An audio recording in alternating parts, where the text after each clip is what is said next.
చూస్తున్నారు. కరీంనగర్లో బాలిక మిస్సింగ్ కలకలం రేపుతోంది. నిన్న మధ్యాహ్నం 13 ఏళ్ల బాలిక వశిష్ఠ కృష్ణ మిస్ అయింది. పెద్దపల్లిలో వశిష్ఠను బస్సు ఎక్కించారు తాతయ్య. బస్సు ఎక్కించిన తర్వాత తండ్రికి బస్ నంబర్ మెసేజ్ చేశారు. కరీంనగర్ చౌరస్తాలో దిగాల్సి ఉండగా బైపాస్ ఫ్లైఓవర్ దగ్గర బాలిక దిగిపోయింది. బైపాస్ లో బస్సు దిగినట్లు సీసీ కెమెరాలో రికార్డ్ అయింది. ఆ విజువల్స్ మీరు చూస్తున్నారు ఆర్టీవీ స్క్రీన్ మీద. వశిష్ఠ కృష్ణ మిస్సింగ్ పై తల్లిదండ్రులు ఆందోళన వ్యక్తం చేస్తున్నారు. కరీంనగర్ రూరల్ పోలీసులకు ఫిర్యాదు చేశారు కుటుంబ సభ్యులు. 5 బృందాలను రంగంలోకి దించారు పోలీసులు. విజువల్స్ మీరు చూస్తున్నారు. వశిష్ఠ కృష్ణ ఎందుకు దిగింది, దిగాల్సి వచ్చిందా లేకపోతే ఎవరైనా దింపారా అనే క్వశ్చన్ మార్క్ ఇక్కడ వినిపిస్తోంది. కరీంనగర్లో బాలిక మిస్సింగ్ కలకలం రేపుతోంది. నిన్న మధ్యాహ్నం 13 ఏళ్ల బాలిక వశిష్ఠ కృష్ణ మిస్ అయింది. విజువల్స్ లో మీరు చూస్తున్నారు. వాళ్ళ తాతయ్య ఆమెను బస్సు ఎక్కించారు. వశిష్ఠ కృష్ణను బస్సు ఎక్కించారు. ఆ తర్వాత వాళ్ళ తండ్రికి ఆ బస్ నెంబర్ని మెసేజ్ చేశారు. కానీ దారి మధ్యలోనే దిగిపోయినట్టుగా తెలుస్తోంది. అప్డేట్స్ తెలుసుకునే ప్రయత్నం చేద్దాం. మా ప్రతినిధి చంద్రశేఖర్ అప్డేట్స్ అందించడానికి లైవ్ లో జాయిన్ అవుతున్నారు. చంద్రశేఖర్, వశిష్ఠ కృష్ణకు సంబంధించిన ఆచూకీ దొరికిందా? Thank you Sachin. ఇప్పటి వరకు అయితే వశిష్ఠ కృష్ణకు సంబంధించి 5 బృందాలుగా ఏర్పడినటువంటి పోలీస్ బలగాలన్నీ కూడా సెర్చ్ చేస్తున్నాయి. ఎక్కడ ఎట్టెళ్ళింది, అసలు దిగిన తర్వాత ఉన్నటువంటి సీసీ ఫుటేజ్ కూడా కలెక్ట్ చేసి వెతుకుతున్నారు. ఇంకా ఇప్పటి వరకు అయితే ఆచూకీ దొరకలేదు. తన తండ్రి, మీ పాప వస్తుంది పలానా బస్ లో నేను ఎక్కించాను, మీరు పిక్ చేసుకోండి అని చెప్పేసి తండ్రికి ఫోన్ చేసి చెప్పారు. వశిష్ఠ కృష్ణ వస్తుంది అని చెప్పేసి పెద్దపల్లికి కరీంనగర్ కి దాదాపుగా గంట నుంచి గంటన్నర టైం పడుతుంది ఆ బస్సు దిగడానికి. దీనిలో భాగంగానే ఆ బస్ నెంబర్ కూడా వాట్సాప్ లో మెసేజ్ చేశారు, స్క్రీన్ షాట్ తీసి పంపారు. దాంతో మంచిర్యాల చౌరస్తా బొమ్మకలు ఎక్కడైతే వశిష్ఠ కృష్ణ దిగింది అని చెప్పి సీసీ ఫుటేజ్ ఉందో దానికి ఈ ప్రాంతానికి సంబంధించి దాదాపు 5 కిలోమీటర్ల రేడియస్ ఉంది. 5 కిలోమీటర్ల రేడియస్ లో ఇక్కడ తండ్రి తమ బిడ్డ కొరకు చూస్తూనే ఉన్నారు, ఇంకా రావట్లేదని చెప్పి ఫోన్ చేసి తండ్రిని కనుక్కునేసరికి మనవరాలు ఇంకా వాళ్ళ తండ్రిని చేరుకోలేదని ఆందోళన చెందినటువంటి తాతయ్య మొత్తం డీటెయిల్స్ చెప్పడం జరిగింది. పలానా టైంలో ఇక్కడ ఎక్కింది, ఇట్లా ఉంది అని చెప్పేసి వెంటనే స్పందించినటువంటి తల్లిదండ్రులు కరీంనగర్ లో మంచిర్యాల చౌరస్తాలో ఎవరైతే పాప కొరకు ఎదురు చూస్తున్నారో వాళ్ళంతా కూడా కొంత ఆందోళనకి గురయ్యారు. సచిన్, వెంటనే కొన్ని గంటల వ్యవధిలోనే కరీంనగర్ రూరల్ పోలీస్ స్టేషన్, ఎందుకంటే బొమ్మకల్ బైపాస్ ప్రాంతం అంతా కూడా రూరల్ పోలీస్ స్టేషన్ పరిధిలోకి వస్తుంది. రూరల్ పోలీస్ స్టేషన్ ఆశ్రయించారు. పాప వశిష్ఠ కనబడట్లేదు. 12-13 సంవత్సరాలు ఉన్నటువంటి పాప ఎక్కడికి వెళ్ళింది, అసలు ఎందుకు వెళ్ళింది, ఇక్కడ మంచిర్యాల చౌరస్తాకి రావడం పోవడము, పెద్దపల్లి నుంచి రావడం పోవడం అనేది ఇది మొదటిసారి కాదు. ఇంతకు ముందు కూడా ఇక్కడ నుంచి ఎవరైనా పేరెంట్స్ లేదా బంధువులు ఎక్కిస్తే అక్కడ దిగడము, అక్కడ నుంచి రావడం అనేది చాలా సహజంగానే చేస్తూ ఉంటుంది. కాబట్టి ఆ కాన్ఫిడెన్స్ తోనే పాపను పంపించేస్తే ఎక్కడ మిస్ అయింది, ఎట్లా మిస్ అయింది అనే కోణంలో ఇటు పోలీసులు విచారణ జరుపుతున్నారు. పేరెంట్స్ అందరు కూడా ఆందోళన చెందుతున్నటువంటి పరిస్థితి ఉంది. సచిన్, అంటే ఎప్పుడైతే వాళ్ళ తాతగారు బస్సు ఎక్కించారో అప్పుడు ఏమైనా చెప్పారా మధ్యలో ఎక్కడ దిగద్దు అని? అఫ్కోర్స్ ఎవరైనా చెప్పే ఉంటారు. అయితే బయలుదేరిన తర్వాత మధ్యలో ఎందుకు దిగిపోయింది, లేకపోతే వాళ్ళ కుటుంబ సభ్యులు ఎవరైనా ఉన్నారా దిగిన చోట, లేకపోతే అటువంటి పరిస్థితి ఏమైనా తనకు సంబంధించిన స్నేహితులు కావచ్చు, అలా ఏమైనా తెలుస్తుందా?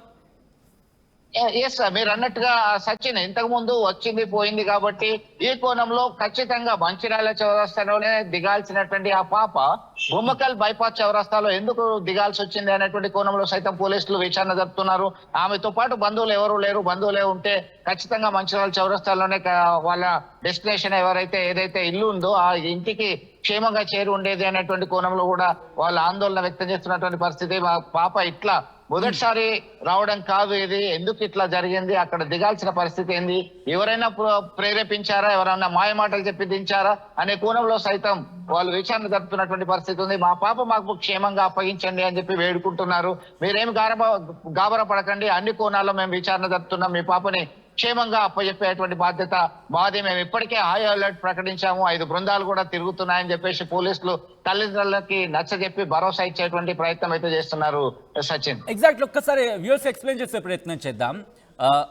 పాపను ఎక్కించిన ప్రదేశం నుంచి ఆమె దిగిపోయిన లేకపోతే మధ్యలో దిగిపోయిన ప్రదేశం వరకు ఎంత డిస్టెన్స్ ఉంటుంది, అండ్ అలాగే ఇంకా ఎన్ని కిలోమీటర్లు ఉండగా ఈ ఘటన జరిగిందని చెప్పుకోవచ్చు?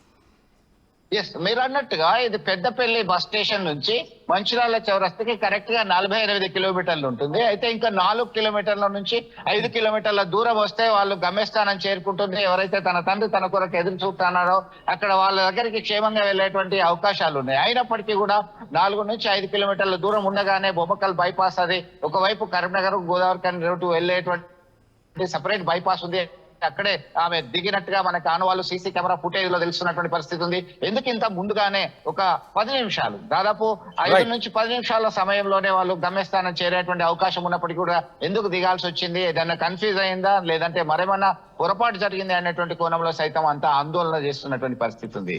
Sachin. Right Chandrasekhar, thanks for update. So మొత్తంగా అయితే మాత్రం వశిష్ఠ కృష్ణ మిస్సింగ్ వెనకాల ఎవరైనా ఉన్నారా అనే కోణంలో కూడా పోలీసుల దర్యాప్తు జరుగుతోంది. ఇదే అంశానికి సంబంధించి వశిష్ఠ కృష్ణ తండ్రి అలాగే పోలీసుల నుంచి కూడా రియాక్షన్స్ వస్తున్నాయి. ఒకసారి వాళ్ళు ఏమంటున్నారు చూద్దాం. నిన్న 12 సంవత్సరాలు వయసు గల అమ్మాయి బొమ్మకల్ ఫ్లైఓవర్లో బస్సులో వచ్చి మంచిర్యాల చౌరస్తాలో దిగాల్సిన అమ్మాయి బొమ్మకల్ ఫ్లైఓవర్లో దగ్గర దిగడంతో మనం ఇక్కడ కరీంనగర్ రూరల్ పోలీస్ స్టేషన్లో ఫాదర్ యొక్క ఫిర్యాదు మేరకు కేసు నమోదు చేయడం జరిగింది. దాంట్లో బొమ్మకల్ ఫ్లైఓవర్ దగ్గర ఉన్నటువంటి సీసీ కెమెరాలు ప్లస్ అక్కడ ఉన్న చుట్టుపక్కల వారిని వెరిఫై చేయగా, అదేవిధంగా కండక్టర్ యొక్క స్టేట్మెంట్ ప్రకారం కూడా అమ్మాయి బస్సు మంచిర్యాల చౌరస్తాలో దిగాల్సిన అమ్మాయి బొమ్మకల్ ఫ్లైఓవర్ దగ్గర దిగి అక్కడ నుంచి వెళ్ళిపోయిందనేసి సమాచారం అందింది. దానిపైన 4 బృందాలుగా విడిపోయి ఇన్వెస్టిగేషన్ ఎంక్వైరీ కంటిన్యూ చేస్తున్నాం. దాంట్లో భాగంగా సోషల్ మీడియా ద్వారా కూడా అందరినీ అలర్ట్ చేయడం జరిగింది, అమ్మాయి ఫోటోతో సహా. దాన్ని చూసి గంగాధర ఏరియాకు సంబంధించిన ఒక వ్యక్తి ఈ అమ్మాయి సికింద్రాబాద్ బస్టాండ్ దగ్గర నుంచి జగిత్యాలకి తనతో పాటుగా ట్రావెల్ చేస్తున్నట్టుగా ఆయన గుర్తించి మా సమాచారం ఇవ్వడం జరిగింది. దాని మీద కూడా తనకు రకరకాల ఫోటోలు చూపించి అమ్మాయికి సంబంధించిన ఫోటోలు అన్నీ కూడా చూపిస్తే అమ్మాయిని ఐడెంటిఫై చేసి తనే 5 గంటల నుంచి 8 గంటల వరకు తనతో పాటు అదే బస్సులో ట్రావెల్ చేసిందని చెప్పడం జరిగింది. దీని ప్రకారంగా అమ్మాయి తనంతగా తానుగా ఇంటికి కానీ హాస్టల్ కానీ ఇంటి ఇష్టం లేకను లేదా వేరే ఇతర కారణాల వల్ల ఆమె ఒకటి తిరుగుతున్నట్టుగా అనుమానం వ్యక్తం చేస్తున్నాము. వెంటనే ఈ అమ్మాయిని సీసీ ఫుటేజ్ ద్వారా కూడా వెరిఫై చేసి వెంటనే ఆమె ట్రేస్ చేసి పేరెంట్స్కి అప్పచెప్పారు. అన్న, నా పేరు నరసింహం, నేను రిటైర్డ్ ఆర్మీ ఎంప్లాయీ. మా పాప పెద్దపల్లి నుంచి వాళ్ళ తాత 11 గంటల 6 నిమిషాలకు బస్ స్టాండ్లో బస్ ఎక్కించిండు. ఆ బస్ ఎక్కించి బస్ ఫోటో నాకు పెట్టిండు. ఆయన కూడా వచ్చేది బస్సు బాగా క్రౌడ్ ఉందని చెప్పి రాలేకపోయాడు. అయితే గమ్యం యాప్లో నేను ఆ బస్సు నంబర్ సేవ్ చేసుకొని చూస్తా అంటే బస్సు ట్రాక్ అవుతుంది. ఆ బస్సు ట్రాక్ను పట్టుకొని నేను మంచిర్యాల చౌరస్తాలో వెయిట్ చేస్తాను. కండక్టర్ బస్ వచ్చింది, చూసేసరికి మా పాప దిగపోయేసరికి ఏంది సార్ మరి కండక్టర్ని అడిగిన, ఏంది సార్ మా పాప ఇట్లా ఒక ఎక్కింది కదా అంటే, అయ్యో కరీంనగర్ వచ్చింది అనగానే ఒక పాపనైతే బ్యాగ్ వేసుకొని ఉన్నది, ఆడ బైపాస్ దిగింది, 2-3తో దిగింది, గంతే తెలుసు, వాళ్ళందరూ కరీంనగర్ వచ్చింది అని అనగానే వాళ్ళతో దిగింది, గంతే తెలుసు, నాకు తెలియదు అన్న మరి అన్నారు. అంటే వెంటనే నేను అక్కడ నుండి బైపాస్కి పోయినా. బైపాస్ అంతా రౌండ్ కొట్టి చూసినా, ఎడ కనవలే నాకు. కనబడకుంటే ఆయన అబద్ధం చెప్పిండు కావచ్చు, ఏమో బస్సులో ఇట్లా పడుకున్నదేమో అనుకొని నేను మళ్ళీ వెంటనే బస్ స్టాండ్ పోయి బస్సు దొరకబట్టి చూస్తే ఆడ లేదు.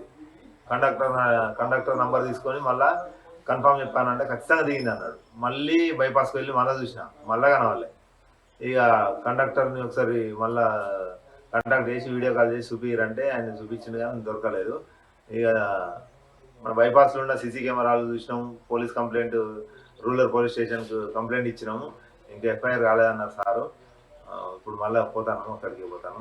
నిన్న నుండి సర్చింగ్లో ఉన్నాం. అమ్మాయి వయసు ఎంత ఉంటుంది? అమ్మాయి వయసు 13 సంవత్సరాలు, 8వ తరగతి చదువుతుంది. పేరు వశిష్ఠ కృష్ణ, పేరు ఉంటుంది, హైట్ 5'4" అట్లా ఉంటుంది. మీకు ఎవరిపైన అనుమానం ఉందా? అనుమానాలు ఏం లేవు సార్, మాకు ఎట్లాంటి అనుమానాలు లేవు.